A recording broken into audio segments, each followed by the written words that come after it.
Hello, hello. I'm Katie, and welcome to Retromade, your pop culture rewind. I am breaking the rules a little bit today. I'm going to go all the way back to 1979, and I'm flying solo. Due to a scheduling conflict, I needed to pivot from the original planned movie, and then I plan to combine two of Patrick Swayze's early roles into one episode.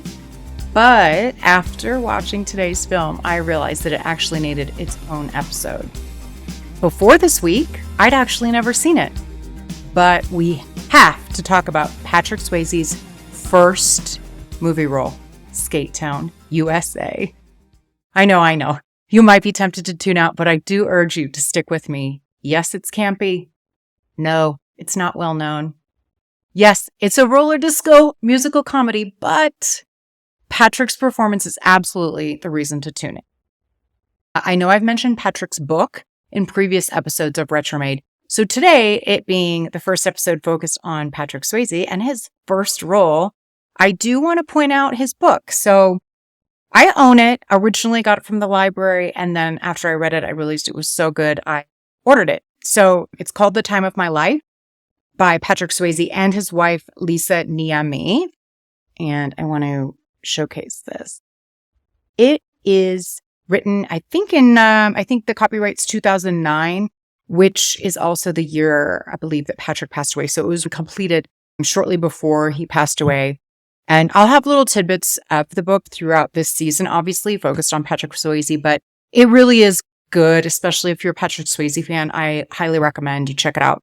So I did want to point that out. It's really good. And I know I've mentioned that many times. So there we go. Okay.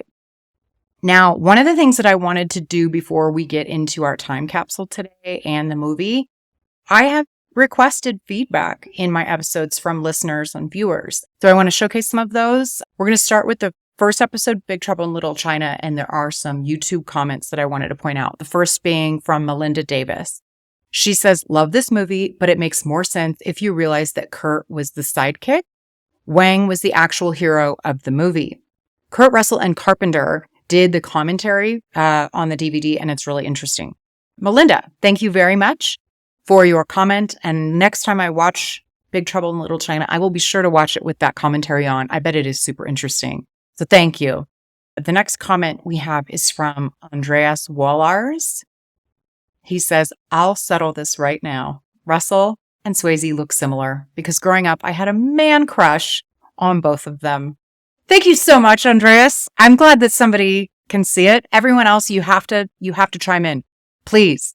They look alike, very similar. And then he goes on to say, first Russell experience for me was Tango and Cash. The bad cop, worst cop line was funny.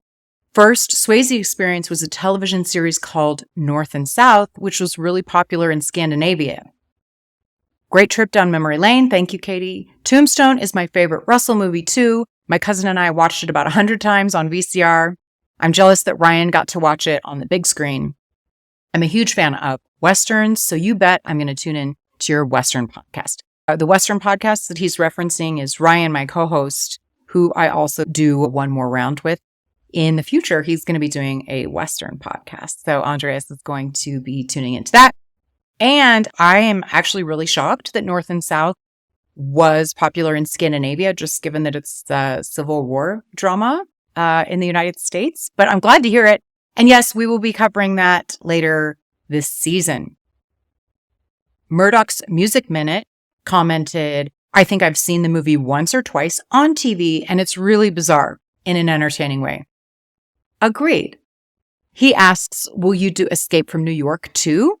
Oh, and Ryan brought me here, by the way. So thanks, Ryan, for bringing Murdoch's Music Minute. And thank you for commenting and for joining the fun, Murdoch's Music Minute. Yes, we will absolutely be doing Escape from New York. So stay tuned for the rest of season 1, focused on our ultimate everymen, Kurt Russell and Patrick Swayze. He goes on to say, I loved Alf and the Muppet Babies, but rewatching it nowadays, well, most Alf episodes didn't age too well. Again, thanks for the comment. And yeah, that does not surprise me. A lot of things don't age well. But thank you for commenting about some of the TV shows and cartoons that we brought up in that episode. Then Marcia, my mom, commented on Facebook, Great first episode, really enjoyed it. However, Ryan's take on Murder, She Wrote and Angela Lansbury almost broke my heart. You two have very contrasting views on several subjects, making this quite interesting to listen to. So Angela Lansbury in Murder, She Wrote was one of the top Nielsen-rated TV shows of the time when we covered Big Trouble in Little China. So Ryan was poking fun at it. And I had mentioned on an episode that I recall my mom really liking that show. So she chimed in as well. And then also, for those of you who listened to that episode, if you haven't, go back and check out the Big Trouble in Little China episode where I brought up that it was interesting how the 80s have us feeling that truckers back in the day were super hot because Jack Burton is a trucker. And also we have Over the Top with Sylvester Stallone, which is cringy to Ryan. He hates it for some reason. So at every opportunity, I bring it up that I think it's amazing in a bad way, but it's amazing. Also, Sylvester Stallone's super hot in it. And so both of my sisters backed me up on that front on Facebook regarding Over the Top being terrible, but amazing. Big shocker. We all grew up lovingly watching that movie. So then some comments from the Tango and Cash episode. Andreas Wollars, he's commenting about the tripod theory. There's a shower scene, which is amazing in Tango and Cash. And so there's jokes. So he says, regarding the tripod theory, me and some friends had way back, Cash starts off by implying Tango has a tiny dick. The Pee-wee remark, which sets off a bunch of dick insults back and forth. Tripod implies Tango's equipment is so small it looks like a third testicle. At least that's the theory we had about that joke. It doesn't really work, but it's the only explanation that sort of fits with the earlier insults. Agreed. We have to go with something, and this is as good as any. So thank you so much, Andreas. We'll go with the tripod theory that you bring up. Murdoch's Music Minute also comments for Tango and Cash on YouTube. It's been a long time since I've watched Tango and Cash. I had it on VHS, taped from TV, and quite enjoyed it. I have the impression that this kind of action cinema has run its course. There is stuff around still, like Fast and Furious, but by and large, classic action movies or action comedies are not really produced at the moment. The whole idea of tough guys living through absurd, dangerous plots with tons of stunts is out of fashion. Yeah, I think you're right about this. I hope that as with fashion, it finds its way back around at some point. If not, or in the meantime, it's nostalgic for us and it makes it all the more fun because we don't get it now. Thank you for the comment. And then one last comment, and this one is from Facebook, and it's Stephanie, who's my sister. She says, I need to rewatch. They are in their prime indeed. I had brought up that I think that Tango and Cash is worth watching just to see these two guys in their prime. And so she agrees. As for the music artists, she says, I totally remember that Phil Collins song that I brought up in that episode. But I was thinking Tiffany or Debbie Gibson or even Madonna from that time period. And I agree. I think they were all hot. Just maybe didn't make the top 10 billboards for that particular week. But thank you for commenting. And I would like to invite everyone else to please continue the conversation. I'm constantly posing questions and hoping that there are others that have similar thoughts and feelings as me. Or if you differ, that's great too. I would love to hear it. So please continue the comment. Moving on. Now let's open the time capsule, shall we? October 1979. So yours truly was not yet born, but many of these shows, songs, references are still familiar to me, as we'll get into why that might be in a moment. So according to Nielsen ratings, the popular TV in 1979 in October were Three's Company,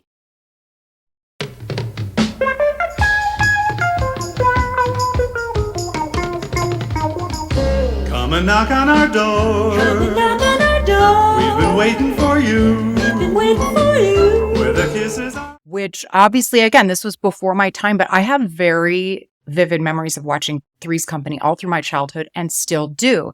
And I think part of why that is there were TV networks on cable that showed syndicated shows. Nowadays, obviously, I don't have cable anymore. I have digital antennas and a Roku TV.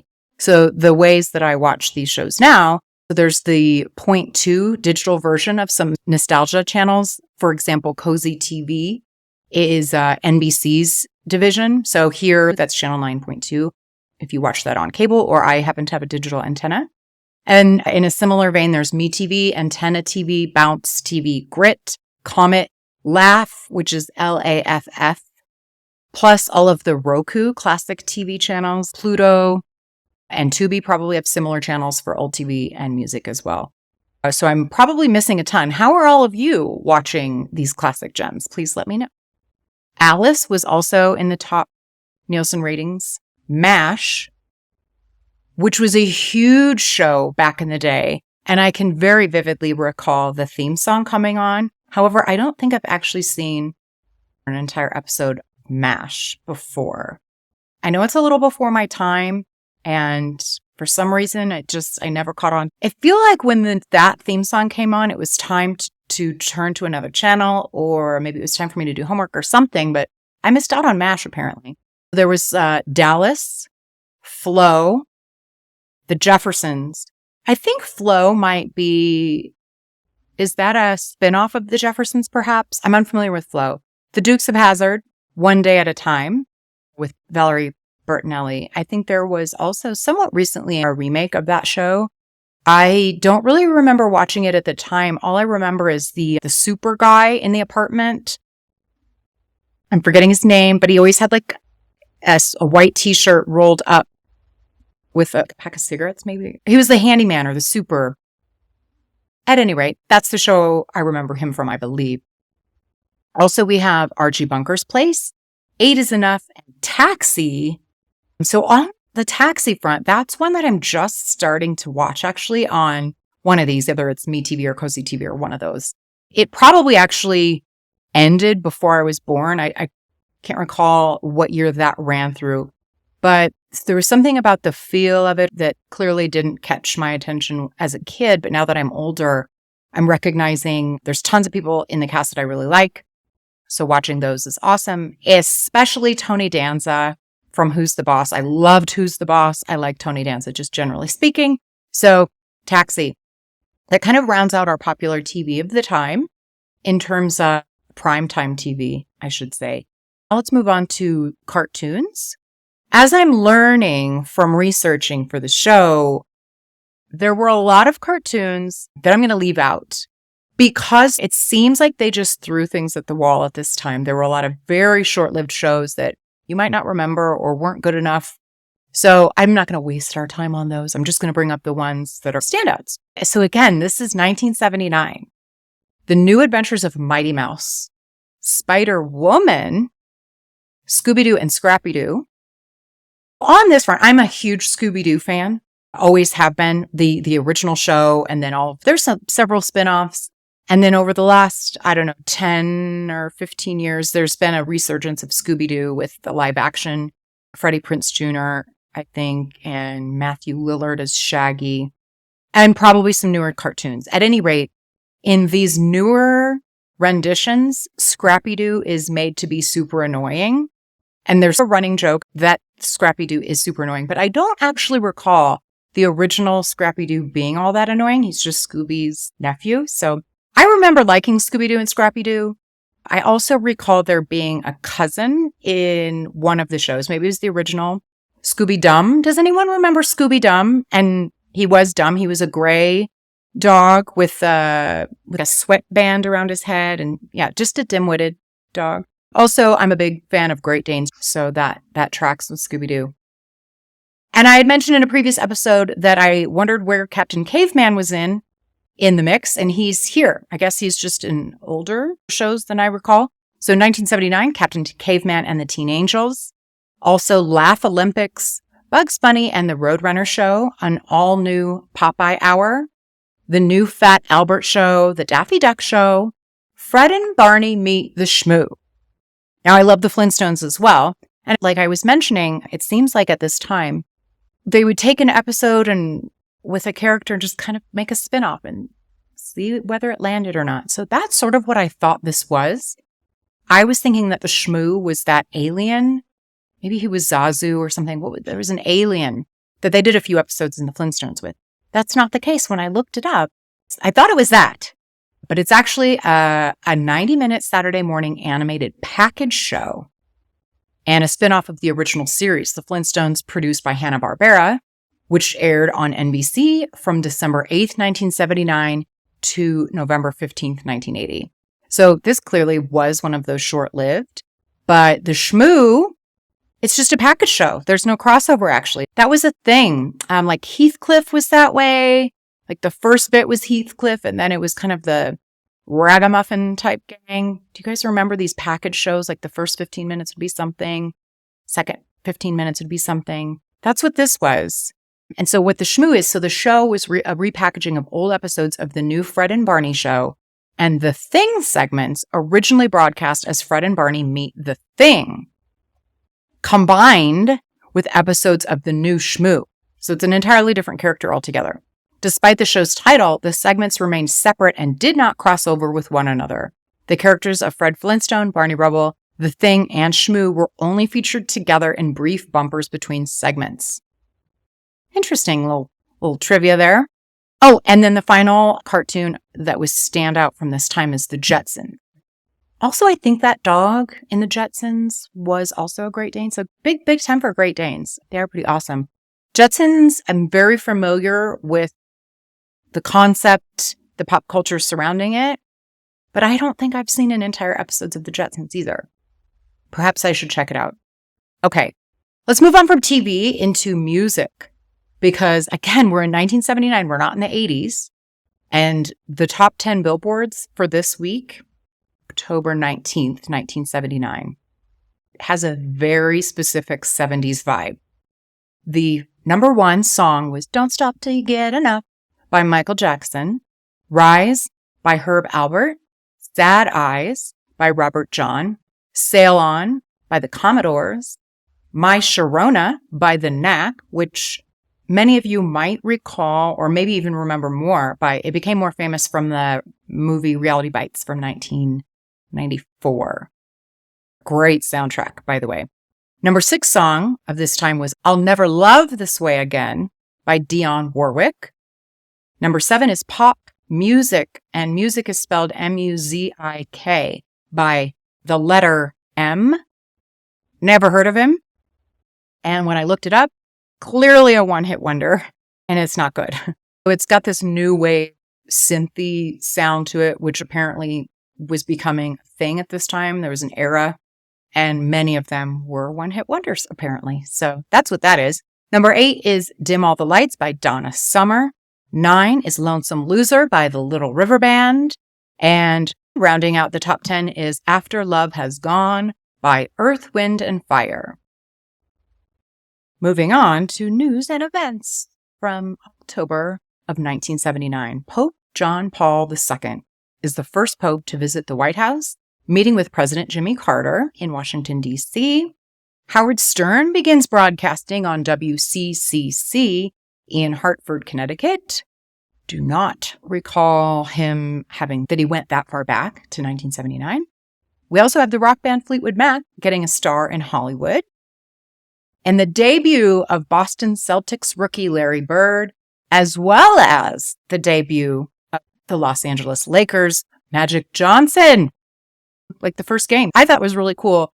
It brought back a couple memories, one of which is that we had a Commodore 64, a basketball game that you played with a joystick. Pretty primitive, but I remember it being super fun.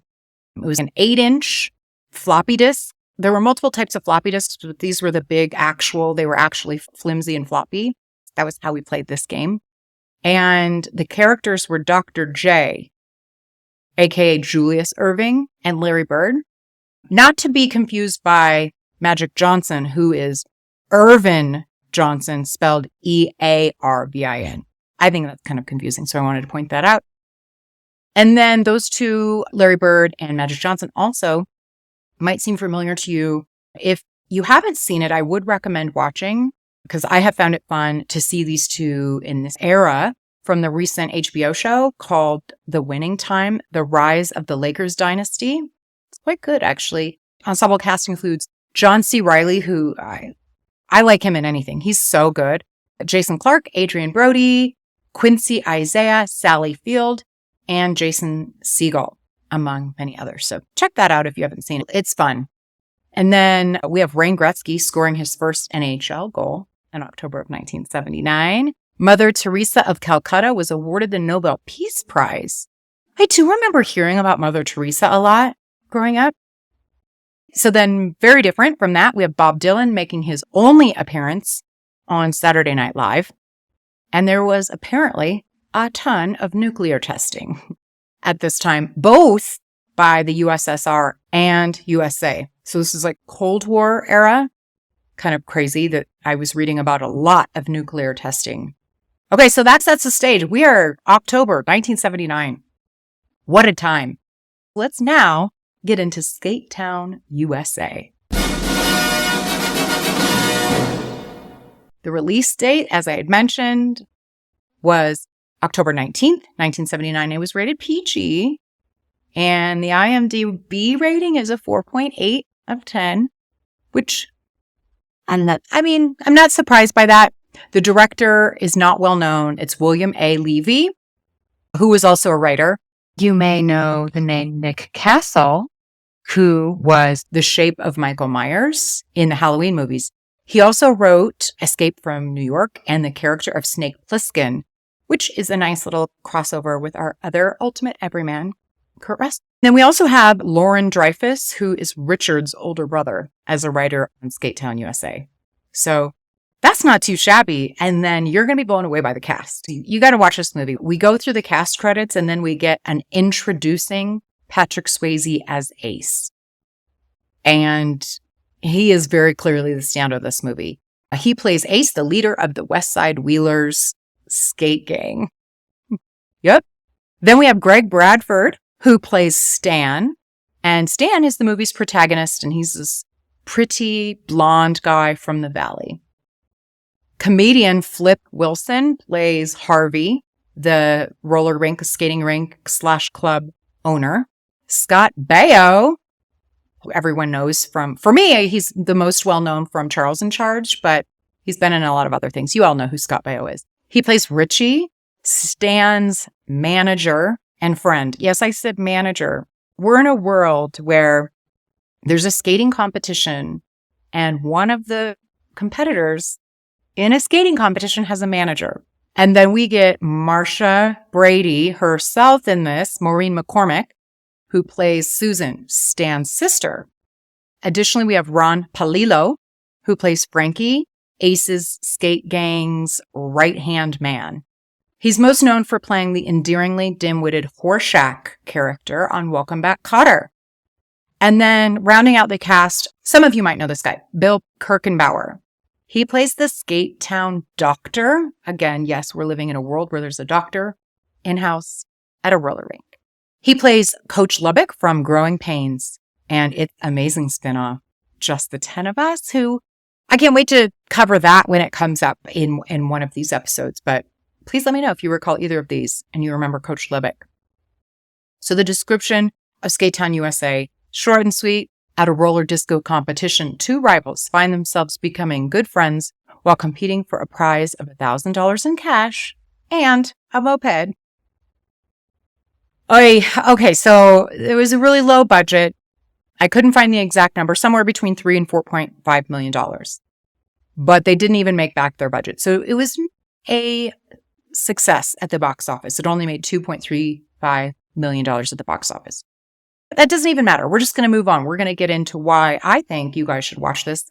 It was the first of 3 roller skating films around this time, but the others were far more well-known and successful, Roller Boogie and Xanadu. But this one was actually the first. And I'm assuming that most of you have not actually seen it, but you should. For the outfits and hair alone. We're talking bikini tops, short shorts, tube tops, and on men, feathered hair. But then you add in Patrick Swayze's first appearance in a movie where he kills it. Now, it's a must-see. It is silly. It's a campy roller disco musical comedy, so please watch it keeping that in mind. Then you'll have fun. It is supposed to be absurd. It's nostalgia city. I wasn't even born yet, but I just found this to be so fun. It's a sensory overload in a good way, showcasing how immensely popular roller skating, roller dancing, roller disco, and everything that surrounds that, how popular that was at the time. The roller rink as a destination. Skate Town is a roller dance club and venue. It has a stage with multiple performers and bands throughout the night, a DJ booth, a snack bar, which kind of becomes a big part of the movie, actually. And the roller rink is the dance floor. So you have performers and bands performing and people are dancing, but on roller skates. That's the world we're in. So yes, it's kind of crazy, but like I said, it just shows the popularity of this kind of thing at the time. The music is awesome. I mean, it is a musical, but the music is great. I don't even really like musicals that much. There are some exceptions. This doesn't feel like your typical musical, but it does play amazing music of the time, the whole movie. The soundtrack's great. And a few standouts for me anyway were Shake Your Body Down to the Ground by the Jacksons, Anita Ward's Ring My Bell, and a cover of Rolling Stones' Under My Thumb. It's performed by Hounds. I don't know if any of you have heard of Hounds, but it's a cover of a Rolling Stone classic. Under My Thumb, such a good song. There's a song or two maybe by Earth, Wind, and Fire. So great soundtrack. The whole movie has music in the background, but it's not your typical musical, if that makes sense. Okay. There is an insanely crazy cast of characters and a constant comedy of errors throughout this movie. Like I said, it's absurd, it's ridiculous, but it's supposed to be. You know, it's campy, like I had mentioned. Some of the cast of characters and the constant comedy of errors include, you have your standard ditzy blonde bimbo type. She's the ticket counter girl. Then you have a super kooky DJ. There's an old man who is a little person who's clearly a regular at this place and is always flirting. Then we have, I don't know where this came from, but there's a nerdy newlywed couple, and they win tickets to this competition in a game show, and they are constantly having fish out of water type hijinks. Quite fun, but it's just like, where did that come from? There's an old man that's a comedian at the snack bar, just rambling on to whoever will listen. And then Harvey, who's the owner, played by Flip Wilson. There's a point in time where he's dressed in drag. And at first I'm like, wait, why is the owner dressed in drag? But it turns out he's actually playing an entirely different character, but it's his mother. That's the character who he's playing, and it has little to do with anything. It's just thrown in. We have a bumbling, fat snack bar attendant who's constantly mowing down on hot dogs. No bun, just the hot dogs. He's just got like hands full of hot dogs that he's constantly eating. And he plays a part in some hijinks that we'll get into in a second, involving this drunken drug dealer who comes up to the snack bar. So those two, the hot dog guy and this drunken drug dealer, there's a scene where there's an accidental grinding up cocaine into the pizza cheese. There's a counter, again, it's 1979, and they're actually like putting like a block of cheese into a grinder for the pizza. Somehow cocaine ends up in there. So the whole rest of the evening, as they're grinding cheese to make the pizza, all of the patrons are getting high accidentally. It's hilarious. And the DJ talks about, oh, there's something funny in the pizza. Also, we're introduced to this set of 4, I believe, dowdy, stick in the mud types that are there as inspectors. Of course, they just happen to show up this evening to inspect the place. And they, of course, are served some pizza. And then they get high. It's a whole thing. It's funny. And then we have the West Side Wheelers. Yes, there's a skate gang in this movie. They have matching outfits, and it's amazing. They're black and purple. The jackets on the back or vests say West Side Wheelers. It's so awesome because Patrick looks amazing because most of the time he's wearing just his vest with no shirt underneath. Okay, let me see if I can get this right. I don't think I'm exaggerating at all when I tell you he's literally one of the most beautiful specimens of a male human. I mean, you watch it, please. You guys watch it. Patrick Swayze. He's in this movie 26 or 27, I think.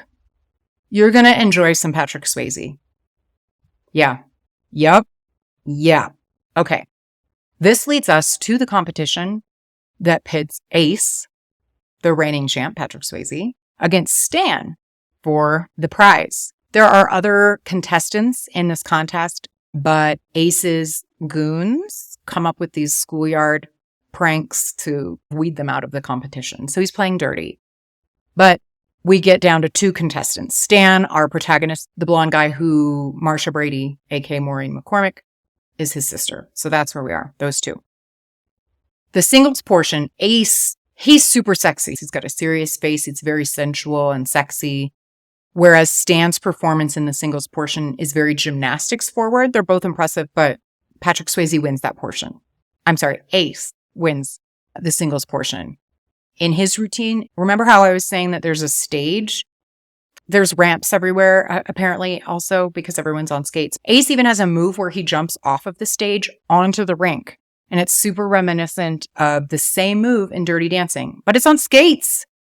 Okay, so now we're in the pairs portion, and Ace, he and his partner, it's amazingly impressive and super sexy. It's like figure skating, but on roller skates, of course, mixed with sensual dancing moves, you know, like from Dirty Dancing and everything. It's really impressive to watch, and I'm still perplexed how this is even a thing, how it's possible on skates. All the agility, balance, strength, and precision that's involved. I should also mention that Patrick Swayze was actually a competitive roller skater back in the day. So this wasn't new to him. And he's also a dancer by trade. Still, it's so impressive. Anyway, so that's Patrick Swayze as Ace, his couples portion. It's really good, like really good. And then Stan's portion, so his partner is supposed to be his sister, Susie, but she is MIA with Ace's buddy because he steals a car and they've eaten the pizza, so they're high. So he's now left without a partner. And there is a girl in a white dress that he sees earlier in the night that he's really taken by. And it turns out that that's actually Ace's sister. And she decides that she's going to step in now and be Stan's partner in the couples portion. So they do their routine. It's fine. It's mediocre in my opinion. But for the movie's sake, Stan wins the couples portion, despite Ace's being way better. But it's a movie, and so we have to now have a tie, right? This portion of the competition leads to the tie-breaking race down the Santa Monica Pier.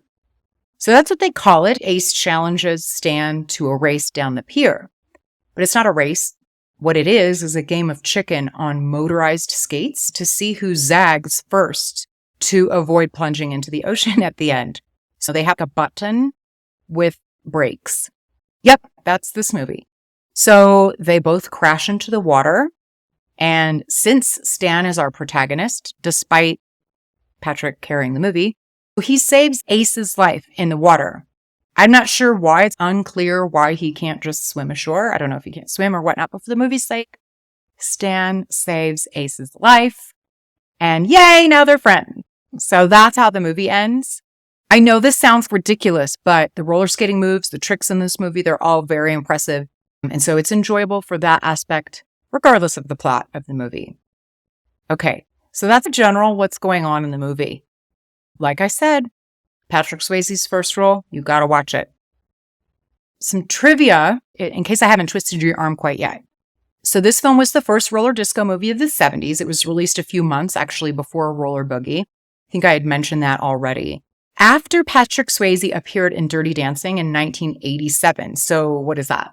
8 years later, the movie was nicknamed Dirty Skating by fans. I love this tidbit for a couple of reasons. A, the fans renamed it because there were fans of this movie, and it is dirty skating. His performance, especially in the couples portion, is very sensual. It's super sexy. It is kind of like Dirty Dancing, but on skates. So I love that. Also, it's very reminiscent, for me anyway, of one of my favorites, Sylvester Stallone, who's in a softcore porn, originally titled The Party at Kitty and Studs. This was before he made it. He really needed some money. And then when he made it with Rocky, the fans didn't rename it, but it was re-released to capitalize on the success of Rocky So the party at Kitty and Studs was re-released after Rocky's success as the Italian Stallion. I'm sure a lot of you knew that, but it's fun. Then, in a similar vein, I guess, we have a cameo by Dorothy Stratton, who was a Playboy Playmate at the time. The August 1979 Playboy Playmate of the Month and 1980 Playmate of the Year. Apparently, she plays the blonde at the food counter that's ordering pizza and it's taking forever. She's like, I'll take it frozen. She keeps having to reorder her pizza. And that super old comedian guy keeps telling her jokes and she's just like not having it.